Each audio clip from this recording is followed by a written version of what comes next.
Hello दोस्तों, मैं are के वेरवाल आप लोगों के सामने साइंस का पार्ट नंबर 5 लेके आया हूं, जिसके अंतर्गत हम पोषक तत्वों के बारे में अध्ययन करेंगे। पिछली क्लास में देखा जाए, पिछली क्लास में हमने कोशिका के बारे में संपूर्ण अध्ययन कर लिया और जो लास्ट में 17 क्वेश्चन दिए थे टेस्ट के लिए, उनको भी इसी क्लास में हल कराया जाएगा। तो पहले हम थोड़ा पोषक तत्वों के बारे में जानकारी प्राप्त कर लेते हैं, उसके बाद में टेस्ट सीरीज को हल कराया जाएगा। चलिए बात करते हैं पोषक तत्व की। तो पोषक तत्व इसके अगर मानव शरीर में मानव शरीर में 7 प्रकार के पोषक तत्वों की आवश्यकता होती है। और अगर बात करें कि जो पेड़ पौधे होते हैं तो पेड़ पौधों में 17 प्रकार के पोषक तत्वों की आवश्यकता होती है। और अगर बात करें कि जो पोषक तत्व है, इसका जो अध्ययन है वह है, अध्ययन की अगर बात करें तो अध्ययन है टोफोलॉजी, जिसके अंतर्गत पोषक तत्वों का अध्ययन किया जाता है, उसे टोफोलॉजी कहा जाता है। इसके बारे में बात करें कि हमारे शरीर के अंतर्गत जो पोषक तत्व है वह कहां पर अवशोषित होते हैं।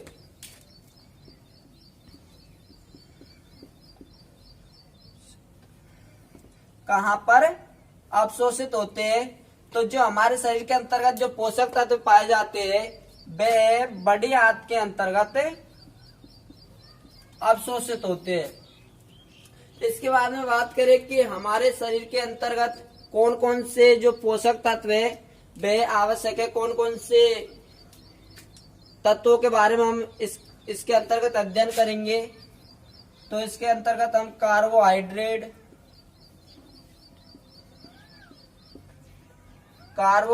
है, प्रोटीन है,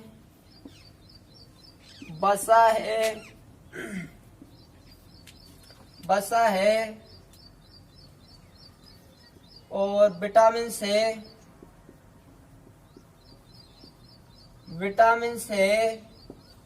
वसा है, विटामिन है, खनिज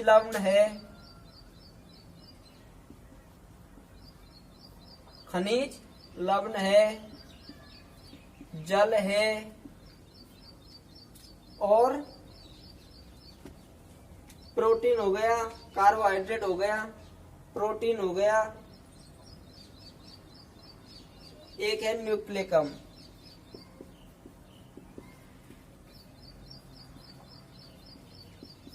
इन सातों के बारे में हम पोषक तत्व के अंतर्गत अध्ययन करेंगे। पहला है कार्बोहाइड्रेट, दूसरा है प्रोटीन, तीसरा है वसा, चौथा है विटामिन, फिर है खनिज लवण, जल और न्यूक्लिक अम्ल। अगर हम बात करें कि हमारे शरीर के अंतर्गत जो कार्बोहाइड्रेट है उसकी कितने प्रतिशत आवश्यकता होती है, जो हमारे शरीर के अंतर्गत जो एक तो इन सातों में से अधिक की आवश्यकता होती है हमारी बॉडी को, और एक कम मात्रा में, एक तो अधिक मात्रा में और एक कम मात्रा में। तो कम मात्रा की अगर बात करें तो कम मात्रा के अंतर्गत, अधिक मात्रा के अंतर्गत कार्बोहाइड्रेट है, जिसकी हमारी बॉडी को 60% आवश्यकता होती है। उसके बाद में बात करें कि वसा है, तो वसा की हमारी बॉडी को 20% आवश्यकता होती है। इसके बाद है प्रोटीन, तो प्रोटीन की हमारी बॉडी को 20% आवश्यकता होती है। इन तीनों तत्वों की हमारी बॉडी में सर्वाधिक मात्रा में आवश्यकता होती है। जैसे कार्बोहाइड्रेट है उसकी 60% है, वसा है 20% है, प्रोटीन है उसकी भी 20% है। अगर बात करें कि जो कम मात्रा में जिन तत्वों की आवश्यकता होती है, तो विटामिन है,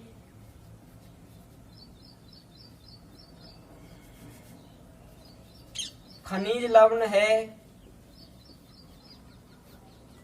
लवण है और जल है, इससे हमारी बॉडी में कम मात्रा में ही काम चल जाता है। तो ये थी पोषक तत्वों की बेसिक जानकारी।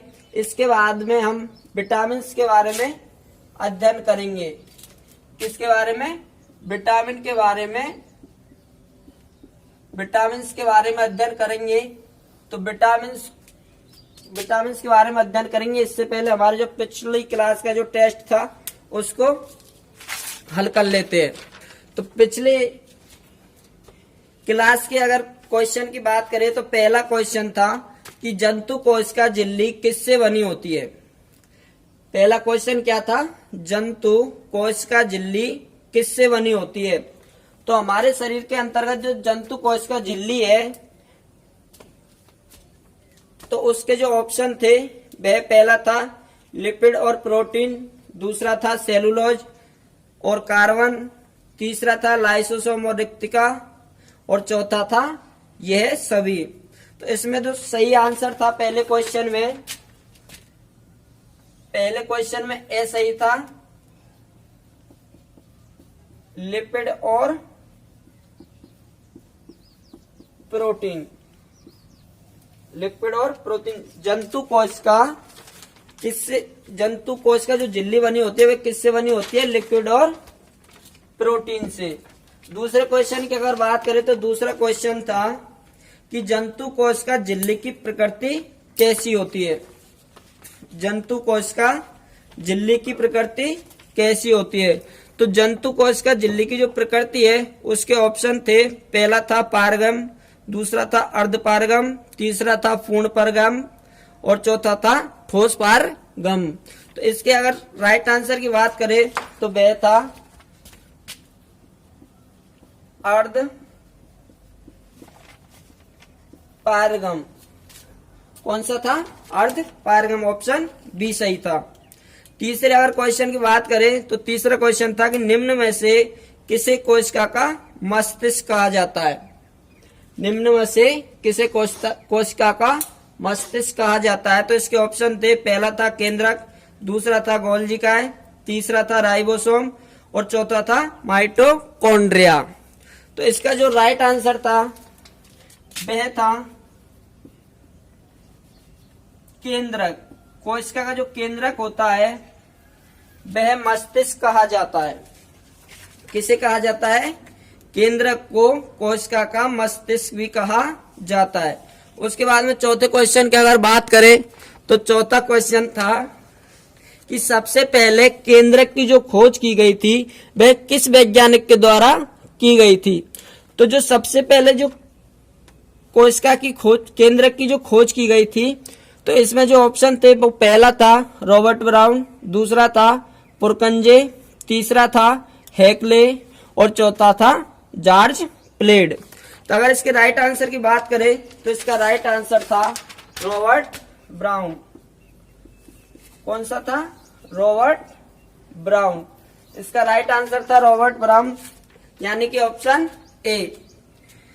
अगले क्वेश्चन की बात करें तो अगला क्वेश्चन था कि क्रोमेटिन किससे बने होते हैं। हमारे शरीर के अंतर्गत जो क्रोमेटिन पाए जाते हैं वह किससे बने होते हैं। तो इसके जो ऑप्शन थे वह थे डीएनए प्लस हिस्टोन प्रोटीन, दूसरा था डीएनए प्लस प्रोटीन, तीसरा था डीएनए प्लस ग्लूकोज और चौथा था इन सभी से। तो इसके अगर राइट आंसर की बात करें तो इसका राइट आंसर था डीएनए प्लस प्रोटीन। कौन सा था?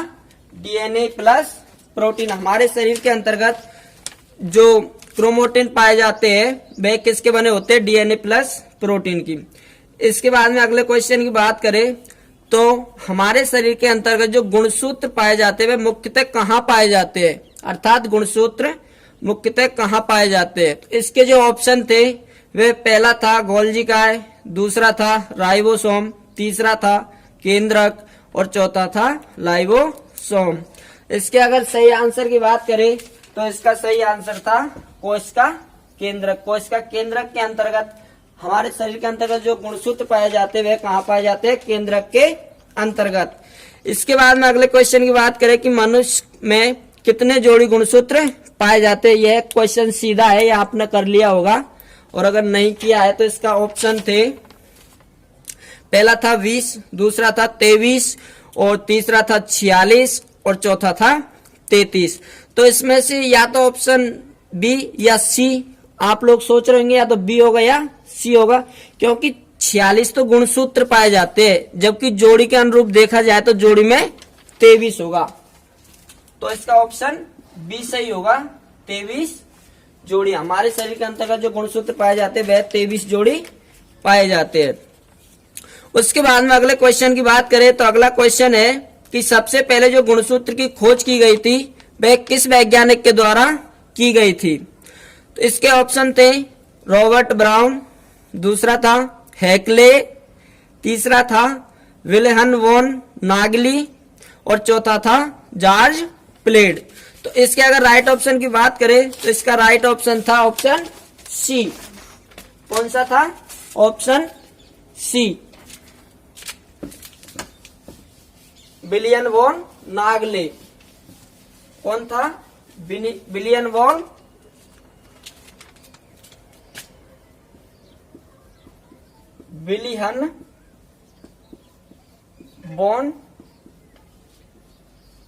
नागली। इसका राइट ऑप्शन कौन सा है? विलियम वॉन नागली। इन्होंने ही सर्वप्रथम गुणसूत्र की खोज की गई थी। इसके बाद में अगले क्वेश्चन की बात करें तो अगला क्वेश्चन है कि निम्न में से किसे कोशिकाओं की प्रोटीन फैक्ट्री कहा जाता है। तो इसके जो ऑप्शन थे वे पहला था गोल्जी काय, दूसरा था माइटोकॉन्ड्रिया, तीसरा था राइबोसोम और चौथा था लाइसोसोम। तो इसके अगर राइट ऑप्शन की बात करें तो इसका राइट ऑप्शन है वह ऑप्शन सी सही है, राइबोसोम। राइबोसोम को प्रोटीन का खजाना भी कहा जाता है, प्रोटीन का गोदाम भी कहा जाता है, प्रोटीन की फैक्ट्री भी कहा जाता है। इसके बाद में अगले क्वेश्चन की बात करें तो अगला क्वेश्चन है कि राइबोसोम का जो नामकरण किया गया वह किस वैज्ञानिक के द्वारा किया गया। तो इसके जो ऑप्शन थे वह पहला था रॉबर्ट ब्राउन, दूसरा था हैकले और तीसरा था रिचर्ड वी और चौथा था जॉर्ज प्लेड। तो इसका जो राइट आंसर है वह ऑप्शन सी है, ऑप्शन सी। रिचर्ड बी नामक जो वैज्ञानिक थे उनके द्वारा राइबोसोम का नामकरण किया गया। उसके बाद में अगले क्वेश्चन की बात करें तो अगला क्वेश्चन था कि जो लाइसोसोम है उसकी खोज किस वैज्ञानिक के द्वारा की गई। तो इसके ऑप्शन की बात करें, इसके ऑप्शन है पहला है पुरकंजे, दूसरा है कार्ल वेंडा, तीसरा है डीडोवे, चौथा है जॉर्ज पेलेड। तो इसके राइट ऑप्शन की बात करें तो इसका भी राइट ऑप्शन सी सही है। कौन सा? सी, डी डोवे। डी डोवे के द्वारा लाइसोसोम की खोज की गई थी। अगर सन की बात करें तो सन 1955 में डी डोवे द्वारा लाइसोसोम की खोज की गई। इसके बाद में अगले क्वेश्चन की बात करें तो अगला क्वेश्चन है कि कोशिकाओं का यातायात प्रबंधक किसे कहा जाता है। इसके ऑप्शन थे गोल्जी काय, राइबोसोम, माइटोकॉन्ड्रिया, लाइसोसोम। तो इसका जो राइट आंसर है वह है गोल्जी काय। गोल्जी काय को कोशिकाओं का यातायात प्रबंधक कहा जाता है। ऑप्शन ए, गोल्जी काय राइट आंसर होगा। अगले क्वेश्चन की बात करें तो अगला क्वेश्चन है कि निम्न में से किसे कोशिका का शक्ति केंद्र, पावर हाउस भी कहा जाता है। तो जो इसके ऑप्शन थे वह थे गोल्जी काय, राइबोसोम, माइटोकॉन्ड्रिया और लाइसोसोम।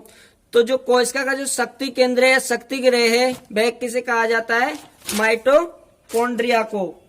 तो ऑप्शन सी सही है, माइटोकॉन्ड्रिया। माइटोकॉन्ड्रिया को कहा जाता है। इसके बाद में अगले क्वेश्चन की बात करें तो अगला क्वेश्चन है कि ग्लूकोज के एक अणु में के पूर्ण ऑक्सीकरण पर होने पर कितनी एटीपी ऊर्जा प्राप्त होती है। तो यह भी आपको आता होगा। कौन सा था क्वेश्चन, ग्लूकोज के एक अणु के पूर्ण ऑक्सीकरण होने पर कितनी एटीपी ऊर्जा प्राप्त होती है। तो इसके जो ऑप्शन थे वह पहला था 2, तीसरा था 36 और अगला था 4 और जो चौथा था वह था डी। तो इसके अगर राइट आंसर की बात करें तो इसका राइट आंसर है ऑप्शन डी। कितनी, 38 एटीपी, 38 एटीपी ऊर्जा प्राप्त होती है एक ग्लूकोज के अणु से। अगला जो क्वेश्चन था वह था कि कोशिकाओं में केंद्रक के बाहर जो डीएनए कहाँ पाया जाता है। कोशिका में केंद्रक के बाहर डीएनए कहाँ पाया जाता है। तो इसके जो ऑप्शन थे वह पहला था गोल्जी का है, दूसरा था राइबोसोम, तीसरा था माइटोकॉन्ड्रिया और चौथा था लाइसोसोम। तो इसके राइट आंसर की बात करें तो इसका राइट आंसर है ऑप्शन सी, माइटोकॉन्ड्रिया। माइटोकॉन्ड्रिया केंद्रक के बाहर डीएनए पाया जाता है माइटोकॉन्ड्रिया के अंतर्गत। तो अगला क्वेश्चन था जो हमारी कोशिका है उसके अध्ययन को क्या कहा जाता है। तो कोशिका के अध्ययन को साइटोलॉजी कहा जाता है। तो इसके जो ऑप्शन थे वह पहला था क्रियोलॉजी, दूसरा था साइटोलॉजी, तीसरा था नियोलॉजी और चौथा था ऑस्टोलॉजी। तो इसका जो राइट आंसर था वह था ऑप्शन बी। कौन सा था, ऑप्शन बी, साइटोलॉजी। यह थे दोस्तों हमारी पिछली क्लास में जो टेस्ट सीरीज रखी थी 17 क्वेश्चनों की बेहतर। अगली क्लास में हम विटामिन के बारे में पढ़ेंगे। किसके बारे में, विटामिन के बारे में पढ़ेंगे।